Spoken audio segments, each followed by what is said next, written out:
அன்பு சொந்தங்கள் அனைவருக்கும் வணக்கம். குறிப்பாக பெற்றோர்களுக்கு இது ஒரு குமுறலான ஒரு வேதனையான பதிவு தான் இது என்னுடையது. பொதுவாகவே பார்த்தீங்கன்னா எல்லா குழந்தைங்களும் இந்த காலகட்டத்தில் கொஞ்சம் ஹைப்பராக தான் இருக்கிறாங்க. அதில் மாற்றம் இல்லை. ஏன்னா பேரண்ட்ஸ் எல்லாம் மோஸ்ட்லி பார்த்தீங்கன்னா கொஞ்சம் அட்வான்ஸ்டாக ஹைக்யூவோடு இருக்கும் பொழுது கருவிலே இந்த குழந்தைங்க கொஞ்சம் ஹைப்பர் ஆகிடுது. ஏன்னா மொபைல் ஃபோன் அதோட கதிர்வீச்சு அவங்க கரு வரைக்கும் போயிடுது. அப்போ அந்த குழந்தை ஹைப்பராக தான் இருக்காங்க. ஸோ இந்த குழந்தைங்கள சமாளிக்க முடியாத அப்பா அம்மாக்கள் முன்னாடிலாம் தாத்தா பாட்டி இருப்பாங்க. நிறைய நல்ல கதைகளை சொல்லுவாங்க. ஆன்மீகம் வீட்டில் தழைத்தோங்கி இருக்கும். அப்போ அந்த குழந்தைங்களுடைய மனசு ஒரு அமைதியாக இருக்கும்.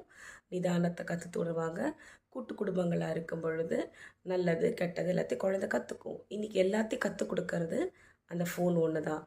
அதுவும் அந்த ஃபோன் எப்படின்னாக்கா, நீங்கள் எதை டச் பண்ணுறீங்களோ அது அப்படி திரும்ப அந்த வீடியோஸ் காமிச்சிக்கிட்டே இருக்கும். அந்த மாதிரி அது உருவாக்கப்பட்டிருக்கு ஒரு ஏஐ இல்லைங்களா? இந்த குழந்தைங்க வெறும் காமெடி பார்த்தா பரவாயில்ல. இந்த காலகட்டத்தில் என்ன ஆகுதுன்னா, இந்த மக்கள் தங்களுக்கு ஒரு ரிலாக்ஸேஷன் வேணும்னு திரையரங்குகளுக்கு போகும்பொழுது இவங்களுக்கு பிடிச்ச ஒரு நாயகனை காமிச்சு, இவர் தான் சூப்பர், இவர் அது மாதிரி பார்க்கும்பொழுது இவங்க அவரை சூப்பர் ஹீரோவாக நினைக்கிறாங்க. ஒரு ஹீரோ எப்படி 7 கடல் தாண்டி 7 மலை தாண்டி இப்போ ஒரு உயிரை எடுத்துகிட்டு வரோரோ அந்த மாதிரி சூப்பர் ஹீரோவாக நினைக்கிறாங்க. இதை முதல் குற்றவாளினா கண்டிப்பாக பேரண்ட்ஸ் தான். வளர்ந்த குழந்தைங்க, வளர்கிற குழந்தைங்க, பெரியவங்க எல்லாருமே பார்த்திங்கன்னா ஒரு கவர்ச்சியால் ஈர்க்கப்பட்டிருக்கிறாங்க. நான் எந்த அரசியலும் பேச விரும்பலை. அரசியல் என்ன தெரியுங்களா? நம்ம ராஜராஜ சோழன், நம்முடைய ராஜேந்திர சோழன் இவங்கெல்லாம் பண்ணதாங்க அரசியல்.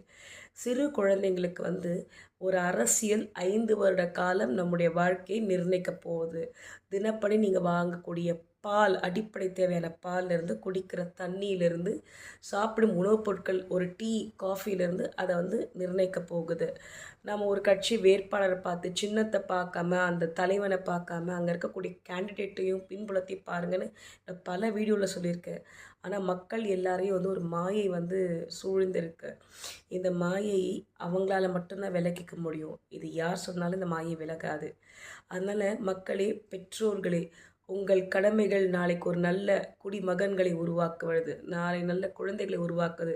அது நீங்கள் தவறுனீங்கனாக்கா இது ஒரு பெரிய குற்றமாக உங்கள் மனசுக்கு என்றைக்கும் நெருடலாகவே இருக்கும். அதனால இவ்வளோ நாள் தப்பு பண்ணிட்டோம், இனிமேல் திருந்தணுன்னா என்ன பண்ணலாம்? வர வீடியோஸில் பாருங்கள். நன்றி, வணக்கம்.